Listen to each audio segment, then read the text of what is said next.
To marriage பரிகாரம் இன்றைக்கி எதை பற்றி பார்க்க போகிறோம்னா, நம்ம கார்த்திகை தீபம் ஏற்றுறோம்ல, அதுவே முன்னோருக்காண்டி தான் நம்ம ஏற்றுறோம். ஸோ நம்ம திதி பண்ணுறோம், தர்ப்பணம் பண்ணுறோம். தர்ப்பணம் பார்த்திங்கன்னா அந்த அமாவாசை, அதே மாதிரி பார்த்திங்கன்னா மாசப்பிறப்பு, அந்த டைமில் வந்து தமிழ் மாசப்பிறப்புலாம் பண்ணுவோம். கிட்டத்தட்ட பார்த்திங்கன்னா ஒரு ஹிந்துவாக பிறக்கிறவன் தர்ப்பணம் மட்டுமே வருஷத்துக்கு 96 டைம் பண்ணணும். பட் பெரிய லெவலில் யாரும் பண்ணுறதில்ல. வருஷ திதி ஒரு தடவை பண்ணுறாங்க, அமாவாசை அன்றைக்கி பண்ணுறாங்க. ஸோ நம்ம நல்லா கவனித்து பார்த்தா தெரியும், இந்த கடல் ஓரத்தில் பார்த்திங்கன்னா திதி தர்ப்பணம்லாம் கொடுக்கறது வழக்கம். ஸோ ராமேஸ்வரத்தில் பார்த்திங்கன்னா கொடுப்பாங்க. ஸோ இந்த மோட்ச தீபம் ஏற்றுவாங்க.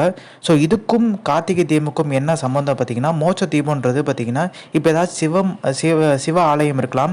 சிவனை சுற்றி பார்த்திங்கன்னா லைட்னிங் இருக்கும், அதாவது விளக்கு ஏற்றி வச்சுருப்பாங்க. நீங்கள் கொடுக்குற நெய்யோ ஏதாச்சும் பார்த்திங்கன்னா அந்த சுற்றி விளக்கு வச்சுருப்பாங்கல்ல சிவனுக்கு பின்னாடி, அங்கே ஊற்றுவாங்க. அது மோட்ச தீபம் சொல்லுவாங்க. சில பேர் பார்த்திங்கன்னா சிவனுக்கு ஏற்றாப்புலே பார்த்திங்கன்னா ஒரு அகல் விளக்கில் வந்து மண் அகல் விளக்கில் ஏற்றுவாங்க. ஸோ அந்த மாதிரி மலையிலையும் ஏற்றணும் அப்படின்றதுக்காண்டி தான் இது. முக்கியமாக பார்த்திங்கன்னா முன்னோர்கள் தர்ப்பணத்துக்கு சமம்.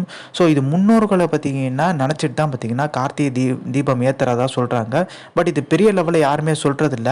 ஸோ கார்த்திகை தீபம் ஏற்றுறது பார்த்திங்கன்னா நம்மளுக்கு சிவன் ஆலயத்தில் தான் பார்த்திங்கன்னா ஃபேமஸ்ஸு. அதே மாதிரி பார்த்திங்கன்னா ஒரு சில முருகன் கோயில் திருப்போன்றத்தில் ஏற்றுவாங்க கார்த்திகை தீபம். ஸோ அப்படிலாம் பார்க்கும்போது நம்ம அது வந்து முன்னோர்களுக்காண்டி தான் இது மெயினாகவே ஏற்றுறோம். ஸோ முன்னோர்கள் நினச்சி தான் பார்த்திங்கன்னா இந்த நெய் ஏதாவது கொடுப்பாங்கல்ல.